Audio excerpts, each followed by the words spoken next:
Hi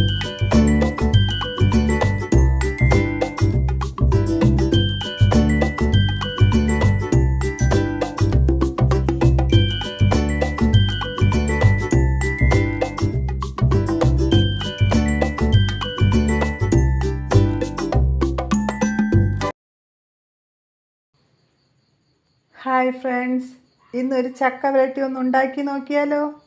welcome to the video. ചക്ക വരട്ടി ഉണ്ടാക്കുന്നതിന് വേണ്ടി ആദ്യമായി ഞാൻ ഒരു മീഡിയം സൈസിലെ വരിക്കച്ചക്ക കുരുവും ചകിണിയും കളഞ്ഞ് വൃത്തിയാക്കി വച്ചിട്ടുണ്ട്. ഇനി ഈ ചക്ക മിക്സിയുടെ ജാറിലിട്ട് ഒന്ന് നന്നായി അരച്ചെടുക്കാം. ചക്ക നന്നായി അരച്ചെടുത്തിട്ടുണ്ട്. ഇനി ഒരു ഉരുളി അടുപ്പിൽ വെച്ച് സ്റ്റൗ ഒന്ന് ഓൺ ചെയ്യാം. ഉരുളി ഒന്ന് ചൂടായതിന് ശേഷം 3 ടേബിൾ സ്പൂൺ നെയ്യ് ഒഴിച്ചു കൊടുക്കുക. നെയ്യ് ചൂടായതിന് ശേഷം 1 കിലോ ശർക്കര പൊടിച്ചത് ചേർത്ത് കൊടുക്കുക. ശർക്കര ഇട്ട് കൊടുത്തതിന് ശേഷം 1-2 പ്രാവശ്യം ഇളക്കുക.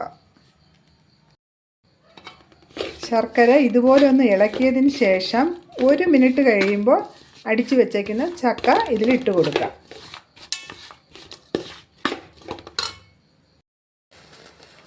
ചക്കയും ശർക്കരയും നല്ലവണ്ണം ഒരു 10 മിനിറ്റ് ഇതുപോലെ ഒന്ന് ഇളക്കി കൊടുക്കുക. അത് തീ കൂട്ടി വെച്ച് വേണം ഇളക്കി കൊടുക്കാൻ.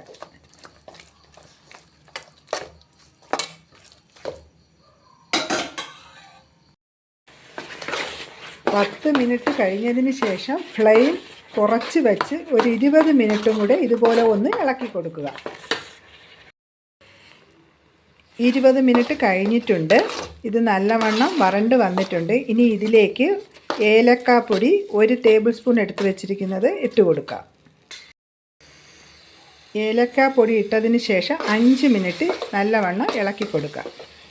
ഇതിൻ്റെ കൂടെ ചുക്കുപൊടിയും വേണമെങ്കിൽ ഇട്ട് കൊടുക്കാം. അതൊക്കെ ഓപ്ഷനിലാണ്, വേണമെങ്കിൽ മാത്രം ഇട്ട് കൊടുത്താൽ മതി.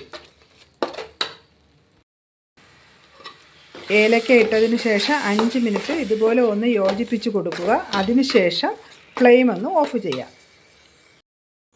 ചക്ക വരട്ടി നന്നായി തണുത്തിട്ടുണ്ട്. ഇനി ഇത് എയർ കയറാത്ത ഒരു പാത്രത്തിലിട്ട് അടച്ച് സൂക്ഷിക്കാം. ആവശ്യത്തിന് ഉപയോഗിക്കാം. ഇത് ജാമിന് പകരമായിട്ടും ഉപയോഗിക്കാൻ നല്ലതാണ്. എല്ലാവർക്കും ഈ വീഡിയോ ഇഷ്ടപ്പെട്ടു എന്ന് കരുതുന്നു. എല്ലാവരും ഷെയർ ചെയ്യാനും സബ്സ്ക്രൈബ് ചെയ്യാനും മറക്കരുത്.